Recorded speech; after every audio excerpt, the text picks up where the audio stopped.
August 23, 1939, Moscow, the Kremlin. In a lavish hall filled with Soviet officials and German diplomats, two men raise champagne glasses. On one side, Joachim von Ribbentrop, Nazi Germany's foreign minister, wearing a swastika armband. On the other, Vyacheslav Molotov, Soviet Commissar for Foreign Affairs, representing Joseph Stalin.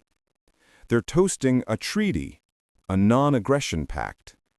But this is no ordinary peace treaty. Hidden within it is a secret protocol, a devil's bargain that will reshape Europe.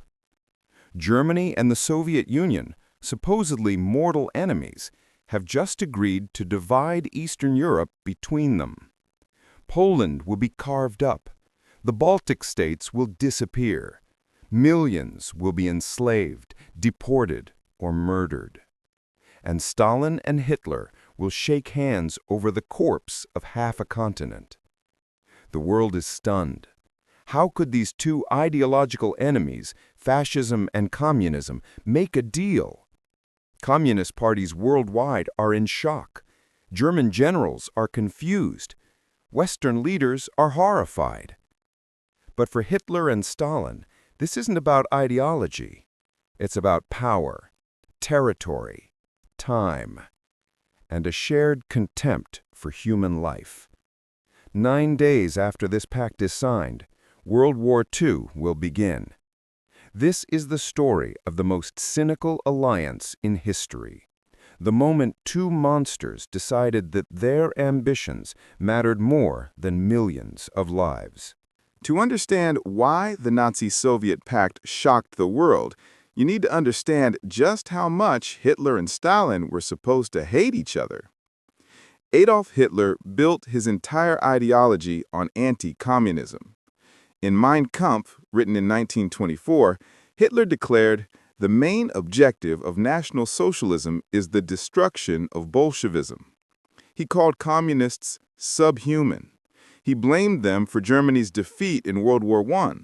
He promised to eliminate communism from Germany and eventually from the world.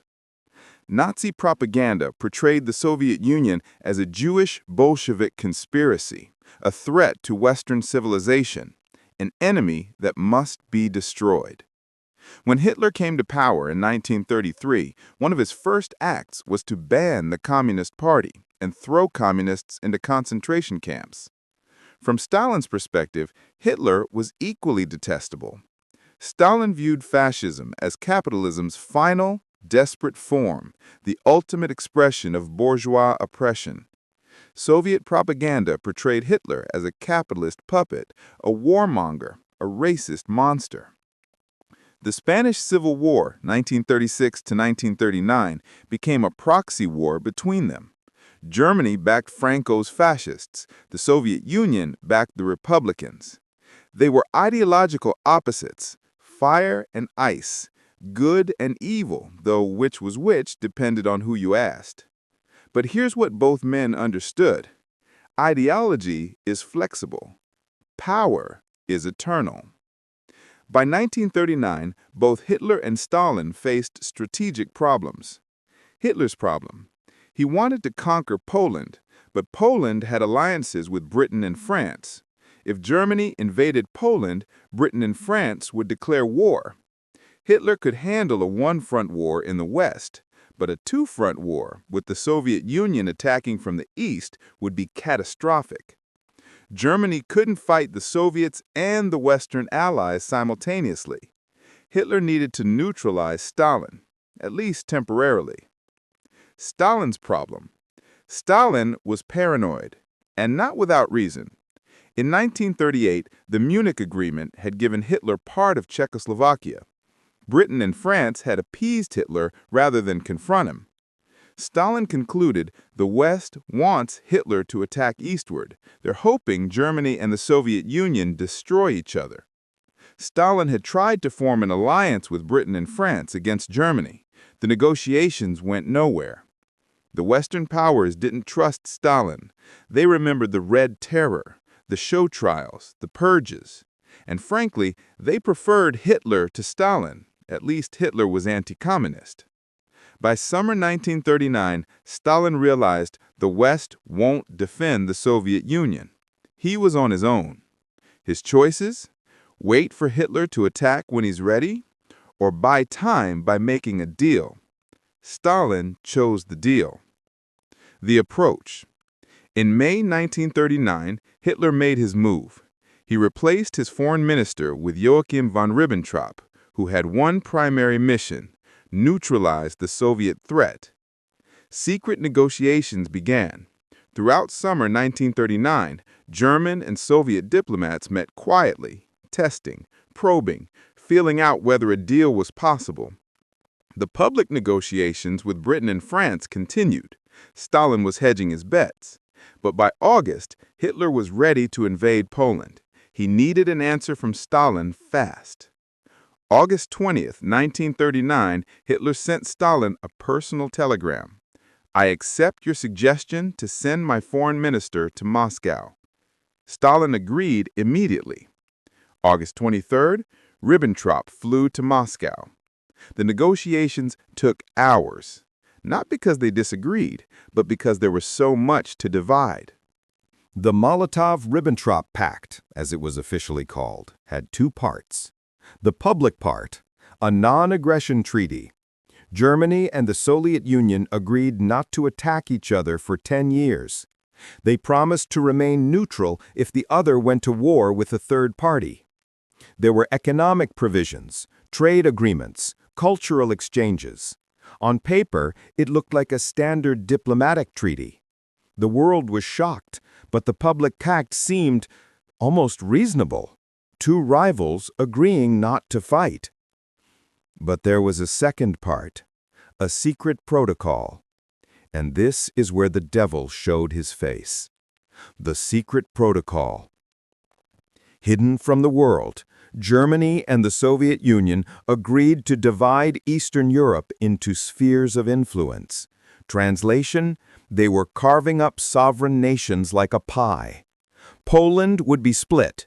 Germany would take the western half. The Soviet Union would take the eastern half. The Baltic states, Estonia, Latvia, Lithuania, would fall under Soviet control. Finland would be in the Soviet sphere. Bessarabia, part of Romania, would go to the Soviets. This wasn't a non-aggression pact. This was a conspiracy to conquer and partition half of Europe. The secret protocol was so secret that its existence was denied for decades. The Soviets claimed it was Western propaganda until 1989, when Mikhail Gorbachev finally admitted it existed. But in August 1939, in a Kremlin room, Hitler and Stalin's representatives signed it. And then they celebrated. Stalin, who rarely attended diplomatic functions, personally came to toast the agreement. He raised a glass to Hitler. "I know how much the German nation loves its Führer. I should therefore like to drink to his health." Stalin, toasting Hitler, the leader of global communism, praising the leader of global fascism. Ideology meant nothing. Power meant everything. The aftermath. August 24th, 1939. The world learns of the pact. Shock, disbelief, outrage. Communist parties worldwide are in crisis. How do they explain this? Their entire ideology is based on opposing fascism. Now their leader has allied with Hitler. Some communists quit the party. Others perform mental gymnastics to justify it. German generals are confused. They've spent years preparing to fight the Soviets. Now they're allies? Western leaders realize they've been outmaneuvered. Poland is doomed. War is inevitable. August 25th, Britain signs a formal alliance with Poland, a desperate attempt to deter Hitler. It doesn't work. September 1st, 1939, 4:45 a.m., Germany invades Poland. World War II begins. For 17 days, Poland fights alone. The Polish army is brave, but hopelessly outnumbered. Polish leaders hope the Soviets might help them against Germany. They're wrong. September 17, 1939, the Soviet betrayal. At 3 a.m., Soviet forces invade Poland from the east. Poland is now being crushed from both sides. The Polish government flees. The military collapses.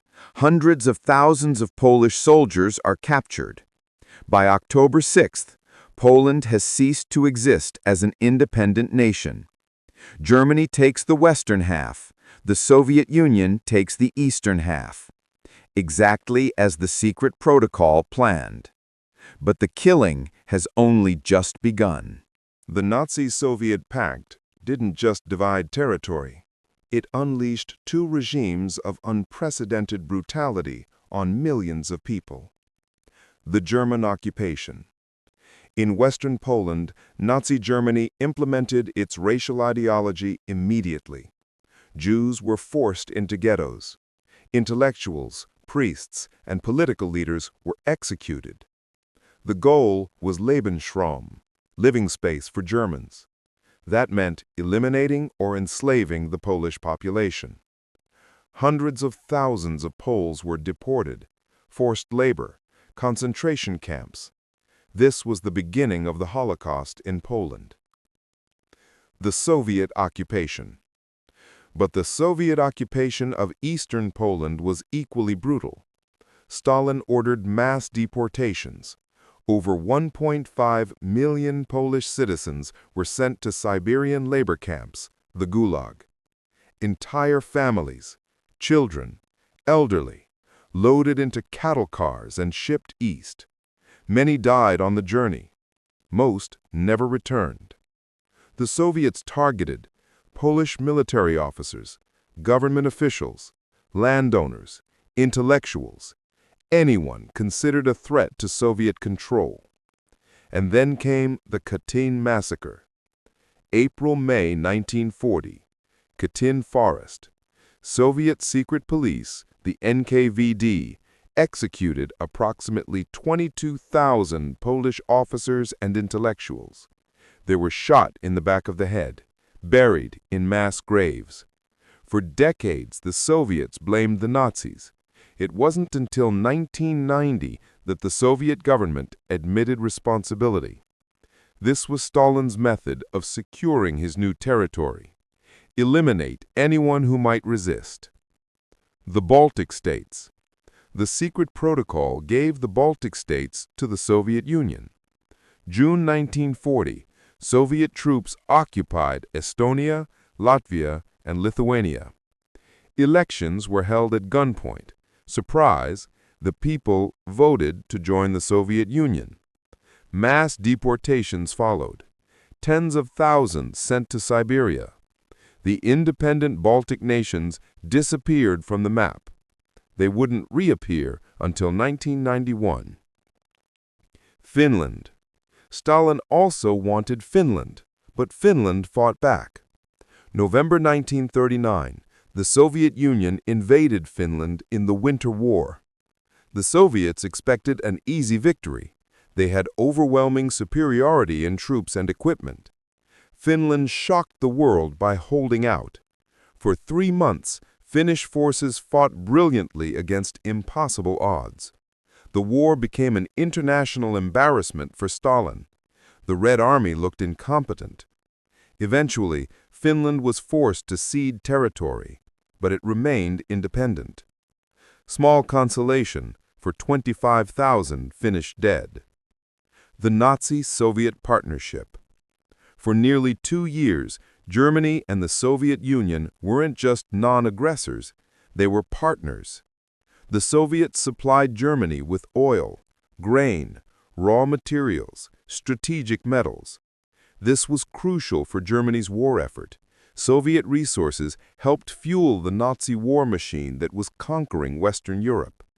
In exchange, Germany provided industrial technology and military equipment. There were even joint military parades. In Brest-Litovsk, German and Soviet forces marched together, celebrating their conquest of Poland. Photos show Wehrmacht and Red Army officers shaking hands, smiling, toasting their victory. It's one of the most surreal images in history. The victims? Millions. Poland, 6 million dead by war's end. 3 million Jews, 3 million non-Jews. Baltic states, tens of thousands deported or killed. Finland, 25,000 dead. Soviet deportations, 1.5 million Poles sent to gulags. This was the harvest of the Devil's Pact. This was what happened when two totalitarian regimes divided Europe. But this unholy alliance had an expiration date. Hitler had never intended to honor it permanently. From the moment Hitler signed the pact, he was planning to break it. In his mind, the Nazi-Soviet pact was always temporary, a strategic necessity, a means to an end.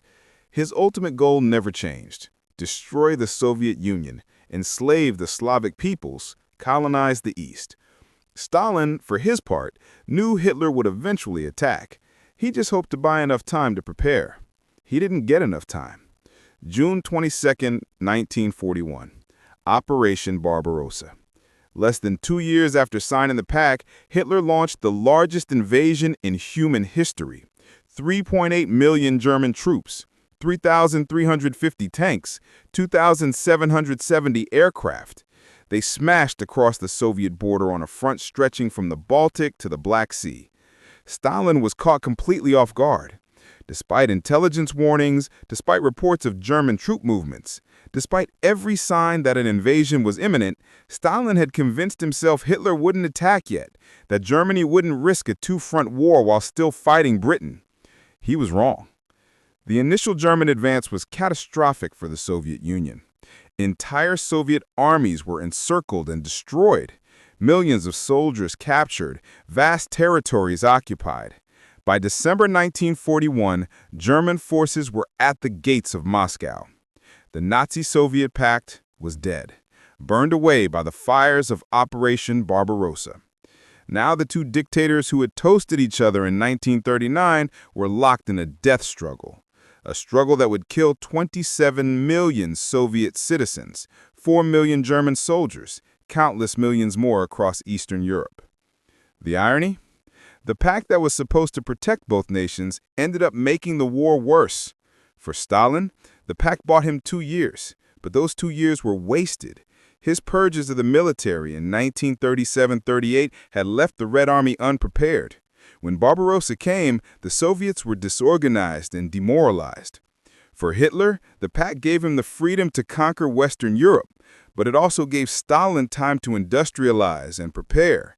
The Soviet Union he invaded in 1941 was stronger than it would have been in 1939, and it gave them both the territory and victims for their atrocities. The Devil's Pact didn't prevent war, it just delayed it while making it more brutal. So what do we make of the Nazi-Soviet pact? Was it pragmatic, realpolitik, or was it something darker? Some historians argue it was rational. Both dictators faced strategic problems. The pact solved them. That's how international relations work. But this wasn't just realpolitik. This was a conspiracy to conquer and brutalize millions of innocent people. This wasn't Germany and the Soviet Union agreeing not to fight each other. That would be understandable. This was them agreeing to divide Europe, to partition sovereign nations, to deport, enslave, and murder populations. The secret protocol wasn't defensive, it was predatory. And the victims were real. Families torn apart, children sent to Siberia, officers shot in forests, Jews herded into ghettos. Real people, real suffering, real death. All because two dictators decided their ambitions mattered more than millions of lives. The Nazi-Soviet pact is often treated as a footnote, a strange diplomatic curiosity before the real war started. But it's more than that. It's a revelation of how totalitarian regimes think. Ideology is negotiable. Principles are flexible. Alliances shift. The only constant is the will to power. Hitler and Stalin weren't that different. They both ruled through terror, eliminated opposition ruthlessly, viewed human life as expendable, pursued expansion through conquest, used propaganda to justify atrocities. The only real difference between them was the color of their flags. When they made their pact in 1939, they recognized each other, not as enemies, but as kindred spirits, two predators agreeing to divide the prey. And when Hitler inevitably betrayed Stalin in 1941, it wasn't because Stalin had done anything wrong. It was because that's what predators do. They turn on each other. The Nazi-Soviet Pact teaches us an uncomfortable lesson. Evil doesn't always fight evil. Sometimes evil makes deals with evil. And when that happens, the innocent pay the price. Today, the Pact's secret protocol has been published. The mass graves have been found. The deportation records declassified. We know what happened in those territories from 1939 to 1941. We know the price that millions paid for Hitler and Stalin's cynical bargain.